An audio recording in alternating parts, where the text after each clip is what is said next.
யுவன் சங்கர் ராஜா அவர்கள மியூசிக் டைரக்டரா நிறைய விஷயம் பார்த்திருந்தாலும், இதெல்லாம் தாண்டி அவர் புரொடியூஸ் பண்ண படங்கள் எல்லாமே ஒரு மாரி யூனிக்காவே இருக்கு அப்படின்னு கூட சொல்லலாம். ஏன்னா, யுவன் சங்கர் ராஜா அவர்கள் தமிழ் சினிமால இப்போ வரைக்குமே ஒரு யூனிக்கான மியூசிக் டைரக்டர் அப்படின்ற பேர் பெற்றுட்டு இருக்காரு. அதே மாரி நிறைய படங்கள் அவருடைய மியூசிக்ஸ் எல்லாமே வந்து அந்த அளவுக்கு யூனிக்காவே இருக்கும்னு சொல்லலாம். ஆனா, இத தாண்டி அவர் புரொடியூஸ் பண்ற படங்கள் வந்து நிறைய இருக்கு. அதுல முக்கியமா வந்து அவர் வந்து இப்போ வந்து ஸ்வீட் ஹார்ட் அப்படின்னு ஒரு படத்தையும் புரொடியூஸ் பண்ணிட்டு இருக்காருன்றது தெரியும்.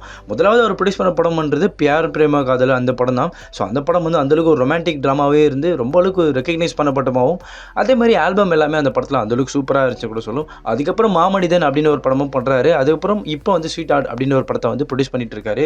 ஸோ இந்த ஸ்வீட் ஹார்ட் படத்துல வந்து ரியோ ராஜ் அவர்கள் தான் வந்து இப்போ ஆக்டரா இருக்காருன்றது தெரியும். அதே மாரி மியூசிக் டைரக்டரும் வந்து இப்போ யுவன் சங்கர் ராஜா அவர்களே பண்றாரு அப்படின்னும்போது, இவர் ஒரு புரொடக்ஷன்ல வருது இந்த படம்னும்போது இன்னும் கூடுதலான எதிர்பார்ப்பு இருந்துச்சுன்னு கூட சொல்லணும். அதே மாரி இந்த படத்த பத்தி இப்போ ஒரு இன்ட்ரஸ்டிங்கான விஷயம் வந்து யுவன் சங்கர் ராஜா அவர்கள் சொல்லியிருக்கிறதா இப்போ பேசும் பொருளா மாறி இருக்கு அப்படின்னு சொல்லும்.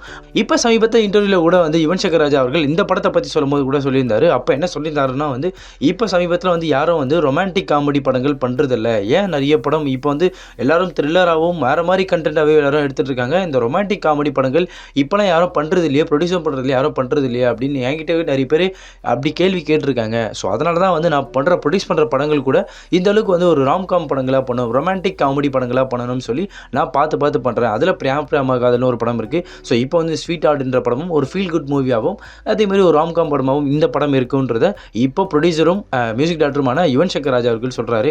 அதே மாதிரி சொல்லும்போது என்ன சொல்றாருன்னா, என்னோட மியூசிக் கூட அதனால தான் வந்து நான் இந்த மாதிரி யூனிக்காவே பண்றேன். அதே மாதிரி என்னோட மியூசிக்கும் வந்து இந்த ராம்காம் பேஸ்ல இருக்கணுன்றதுக்காக அதை ஒரு மேஜராகவே நான் யோசிச்சு பண்றேன் அப்படின்ற விஷயத்த சொல்றாரு. ஸோ அதே மாதிரி யுவன் சங்கர் ராஜா அவர்கள் ப்ரொடக்ஷன் பண்ணியிருக்கிறதுனால இந்த படம் ஓரளவுக்கு நல்லா வந்திருக்கு அப்படின்ற விஷயத்த வந்து இப்போ ப்ரொடியூசரான யுவன் சங்கர் ராஜா அவர்களே சொன்னபோது தான் இன்னும் எதிர்பார்ப்பு கூடிட்டு இருக்குன்னு சொல்லும். ஏன்னா பிரேமா காதல்ன்ற ஒரு படத்தை கொடுக்கும்போதே அந்த ஒரு ஃபீல் குட் மூவியாகவும் ஒரு ரொமான்டிக் காமெடி படமாகவும் அந்த படம் இருந்துச்சுன்றது எல்லாருக்கும் தெரியும். ஸோ அதே மாதிரி இந்த ஸ்வீட் ஹார்ட் படமும் இருக்கும் அப்படின்ற எதிர்பார்ப்பு அதிகம் ஆடியன்ஸ் மத்தியில் கூடிட்டே இருக்கு அப்படின்னு கூட சொல்லி ஆகணும். ஸோ இதை குறித்து உங்களுடைய கருத்துக்கள் என்னென்பதையும் கமெண்ட் செக்ஷனில் சொல்லிட்டு போங்க.